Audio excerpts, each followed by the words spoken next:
Bom dia. Que Deus nos abençoe grandemente e nos ilumine nesta quarta-feira. Vou contar a vocês uma história verídica, é claro, que me fez muito sofrer, apenas uma, que envolve o tal Pradeco. E que Deus tenha misericórdia de um povo que insiste em viver no século XIX. Bom, gente,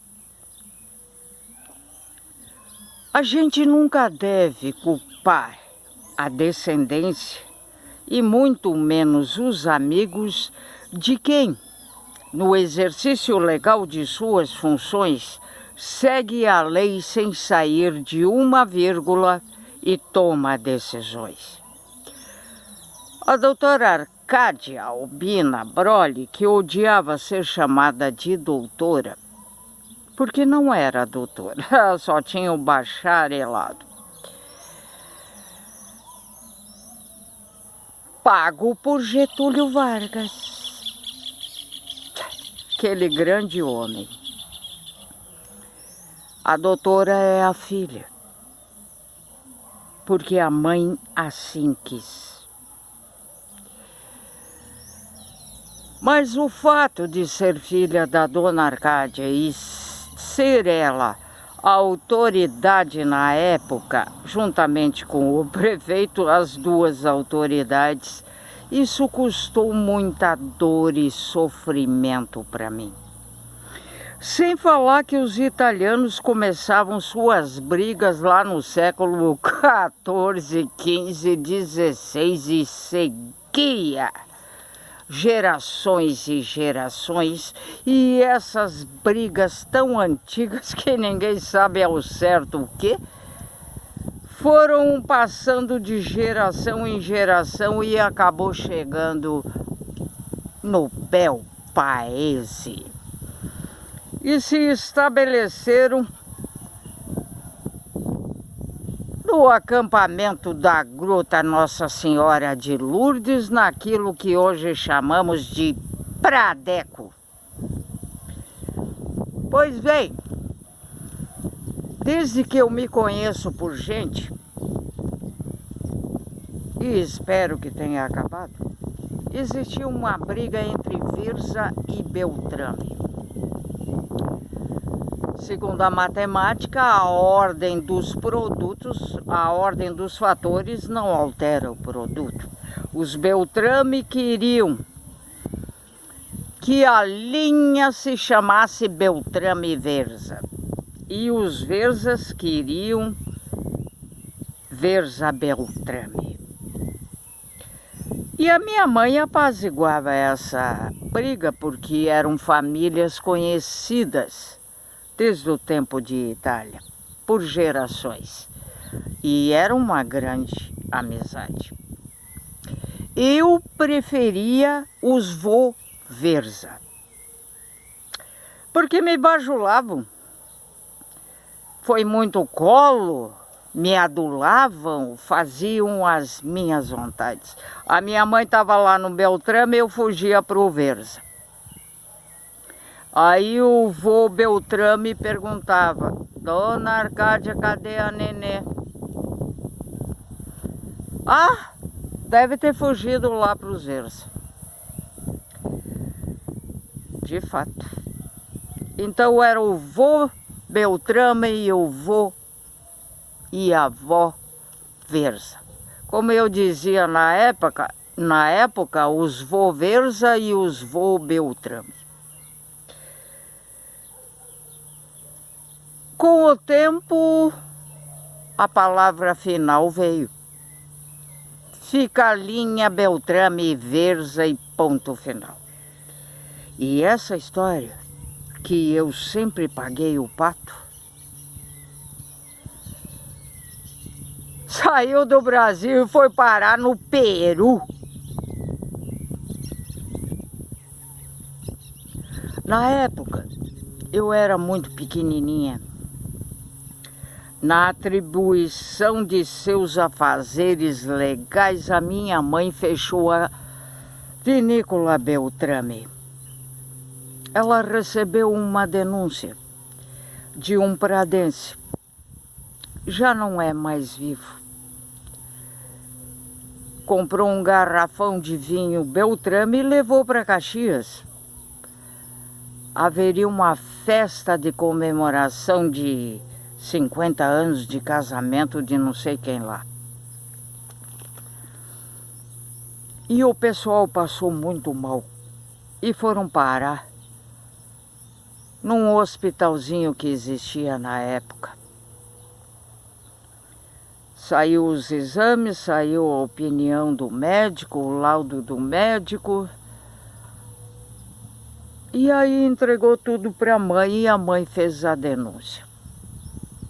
Foi lá no vô Beltrame e disse, olha, está acontecendo assim, assim, assado cozido. A lei determina isso, assim, assado cozido. E eu sou obrigada a tomar atitudes.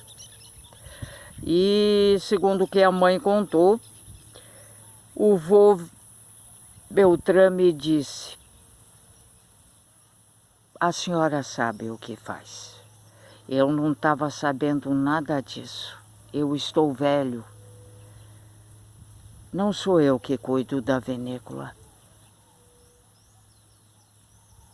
E a minha mãe fechou a vinícola por produção de vinho químico e eu paguei o preço disso e foi parar no Peru. Quando criança, no ginásio São José, a professora Inocência Bernardi, aquela coisa maravilhosa que a gente não pode esquecer, nos falou sobre o povo Inca. Não tinha muito o que falar. Hoje em dia a gente já sabe muito mais. Mas eu, pequenininha, inocente, me apaixonei. E fiquei o resto do ano buzinando na orelha da mãe que eu queria conhecer os Incas. O tempo foi passando, a vida foi seguindo, eu cresci e esqueci. Mas a mãe não esqueceu. Um belo dia eu chego da rua, pálida, cansada. E a mãe disse, filha, o que é isso? Você tá branca feiticeira. Eu disse, mãe, é semana de prova, eu tô um bagaço. São 15 dias de prova e hoje era a prova daquele professor que parece lixo humano. Mas passou, né? Eu disse, eu acho que sim.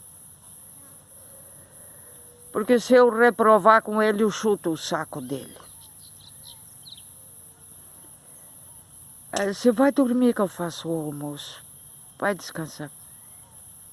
Quando eu levantei para almoçar, que a mãe chamou, ela disse, filha, você era muito pequena, mas você se apaixonou por alguma coisa que deixou você completamente feliz. Eu acho que chegou a hora de realizar o seu sonho. Toma, seu sonho realizado. Você vai conhecer os Incas. Hã? Tá aqui o seu passaporte que eu peguei, porque eu ouvi a notícia numa rádio e fui a Porto Alegre. Peguei seu passaporte, liberei a sua saída do país, liberei com a Polícia Federal, notifiquei eles aonde você iria. Tá aqui a passagem, só tem um probleminha. Eles disseram que $300 para passar 25, 28 dias fora do país é o suficiente. Eu não acredito nisso. É muito pouco. Passar 3 países, andar feito doido, como diz aí, é muito pouco dinheiro. O que você acha? Eu disse, mãe, a gente só chega na Argentina com $300. Bom, eu providenciei $6.000, tá? Então está tudo certo. Providencie o que pediram para levar, que lá é muito frio. Vai comprar tudo semana que vem. Quando é que você entra de férias? Eu disse, mãe, hoje foi o último dia. Mas já? Eu disse, sim, mãe, eu não faço exame na faculdade. Eu tiro 10 na primeira e na segunda prova. A terceira, que é o exame, eu não faço. Então tá ótimo. Belo presente você ganhou. Curta o máximo e procure descobrir alguma lei do que não pode se praticar lá. Mas lá a única coisa que não se pode praticar é dar bom dia pro Sendero Luminoso. O resto, andar na linha, não fumar droga, porque nós somos brasileiros e lá é permitido a droga, mas é melhor ficar longe. E não mexer com policiais, não mexer com os incas, isso eu já descobri. Os incas são sagrados. Tudo bem. A mãe me levou no dia do embarque, lá na frente do Teatro São Pedro, em Porto Alegre, aquela choradeira, minha filha, assim, pelo amor de Deus, se comporta, não faz arte, procura se alimentar. Eu disse, mãe, é o país mais pobre da América Latina. Eu vou ter que me virar. E fui. Fizeram uma chamada, mas não prestei atenção. A mãe estava aí, né? Fizemos uma oração, partimos. E a minha mãe ficou chorando, é claro. Era 3 horas da madrugada. Lá pelas tantas, não sei o motivo, eu entrei no ônibus e tinha um rapazinho que, é claro, precisou autorização dos pais e do juiz para poder ir para o Peru. Tinha 19 anos. Mas eu não perguntei o nome, não quis saber.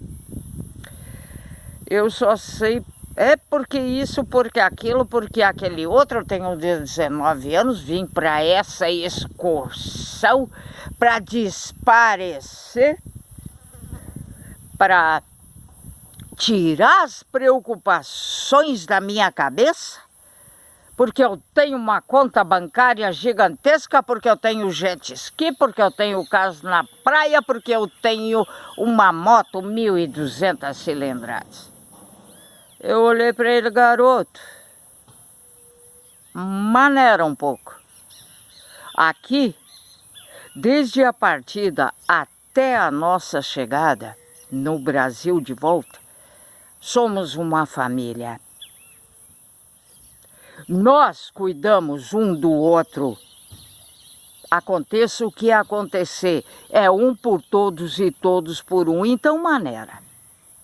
Um pouquinho de respeito, um pouquinho de humildade faz muito bem. Ninguém aqui está interessado na sua conta bancária mesmo, porque todo mundo veio com dinheiro. Tá? Só que ele não foi com dinheiro. Foi que uma miséria e torrou tudo na Argentina, onde nós ficamos presos.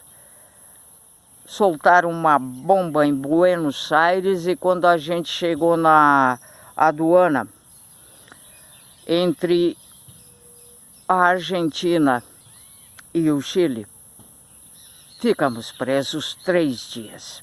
Voltar para trás era muito longe, seguir em frente não podia.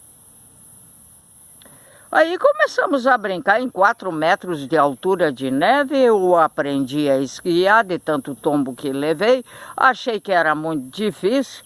Catei um pedaço de papelão, subi lá no topo, sentei em cima. Brrr, foi parar na porta da aduana. Só faltava 3 passaportes para serem carimbados, inclusive o meu. Quando um dos policiais, armado até os dentes, saiu gritando, correndo: "Cerre las puertas, cerre las ventanas!" E aí a gente ficou lá. Tudo bem. Eu me diverti, vasculhamos o local, conhecemos as térmicas incas que botavam o dedo lá dentro, cozinhava, brincamos a valer até o restaurante e hotel providenciar alguma coisa de almoço, né? Porque na porta de uma aduana não tinha comida, que horror, gente. Mas tinha cachaça. E lá pelas tantas a gente percebeu que faltava o Alexandre. Estudante do 3º ano de medicina, de Porto Alegre. Passamos 2 horas procurando na neve o rapaz. Encontramos congelado. E eu disse: "Vamos pegar esse cara, jogar dentro da térmica." E fomos 1 quilômetro carregando e jogamos. E tiramos, e jogamos, e tiramos. Até ele voltar. E assim eu salvei a vida dele, porque um garoto do 3º ano de medicina, de bermuda e camiseta na neve, coisa de louco. Chegamos no Peru. E morrendo de medo para descer Los Caracoles. Escalei a Cordilheira dos Andes para chegar em Machu Picchu. Sem a mãe saber, é claro que ela proibiu.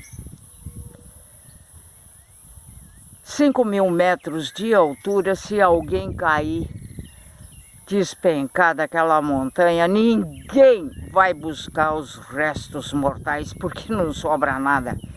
O corpo vai batendo nos rochedos e vai desmanchando, despedaçando.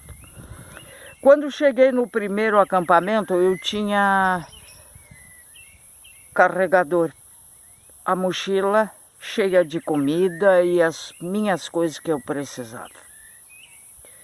E quando eu cheguei, o meu carregador, Fernando Chávez, veio correndo e me disse que roubaram a minha comida, quase bateram nele, e roubaram minha lanterna, minhas baterias e minhas pilhas. E eu disse: "Quem foi que encostou a mão em você? Quem foi que roubou a comida e o resto?" "Aquele lá, Beltrame." Eu disse: "O quê?" "Beltrame." Eu disse: "Gente, tem um Beltrame aqui?" Aí eu fui até ele: "Como é o seu nome?" "Eu sou o Beltrame e você é filha da Arcádia, que fechou a vinícola dos Beltrame, filha da puta."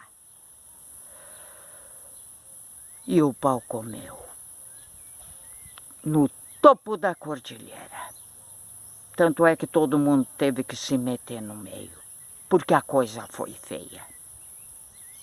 E no final eu tive que salvar a vida desse filho da mãe, por ter arriscado a própria vida no topo da cordilheira e arriscado a minha. O primeiro dia, desde o início da viagem, cutucando, espizinhando, provocando, e eu quieta. Mas eu não sabia o motivo. Quando o meu carregador, Fernando, me disse: "Beltrame", veio. A comida ele comeu todinha. Era comida para 4 dias, gente. E ainda me disse: todo mundo tem que ajudar todo mundo. Eu disse, ajudar vagabundo não. Cada um tinha que providenciar a sua alimentação. Eu providenciei para mim e para o meu carregador. Agora devolve as minhas coisas. E ele foi obrigado a devolver. Como vocês podem ver, lá no alto da cordilheira, um Beltrame ladrão com 19 anos de idade. Esse cara levou tanta que nunca mais me dirigiu a palavra até chegar no Brasil e nunca mais. Quando eu cheguei, é claro, ó, o motorista da mãe foi me buscar em Porto Alegre. A mãe em casa com o almoço pronto no meu apartamento. E ansiosa, nervosa, esperando a filha. Eu disse, mãe, eu tô com fome. O almoço está pronto. Eu cheguei, era quase 2 horas da tarde em Caxias. Vai tomar um banho que eu vou arrumar a mesa. Aí almoçando eu disse, mãe, no alto da Cordilheira dos Andes, um lugar muito perigoso, 5.000 metros de altura, aconteceu isso assim, assado, cozido. Fulano de tal Beltrame fez isso. Eu tô cansado de levar a culpa disso. A tua culpa acaba aqui. O assunto está encerrado. Você não se mete mais nisso. Fica na tua. O assunto é comigo. O dia seguinte, a mãe foi para Antônio Prado. Não me pergunte o que ela fez, porque a dona Arcádia nunca deu ponto sem nó e nunca permitiu que tocasse na filha. E eu também não sou idiota de perguntar, mãe, o que a senhora fez? Ia sobrar para mim também. Como pode um piá de bosta Beltrame colocar a própria vida em risco num lugar daqueles que fazer a trilha dos Incas naquela época, um lugar extremamente perigoso, e colocar a minha vida em risco? Um idiota de 19 anos que precisou da autorização do pai, da mãe e de um juiz para poder chegar lá. Porque na época a maioridade era 21 anos. Aí porque eu tenho jet ski, eu tenho uma moto de 1.200 cilindradas importadas, tenho uma conta bancária, vim tirar o meu estresse, vim aliviar minha cabeça. Essa porra desse merda de guri tinha o que de problema com a vida abençoada? Se nasceu com a bandeira do Brasil na cabeça e a bandeira da Itália no pé. Porque a Itália é uma bota. Nasceu em berço esplêndido. Tá reclamando do que naquela época? Idiota, cretino, imbecil, besta. Aí está, gente. A história dos vinhos Beltrame, fabricado quimicamente, que a minha mãe fechou e eu paguei o pato e pago por causa disso. Só que não pago mais. Eu vou resolver isso se alguém me disser alguma coisa. Eu sou capaz de matar. Antônio Prado, o Pradeco, tá cheio de histórias infames. Bom dia.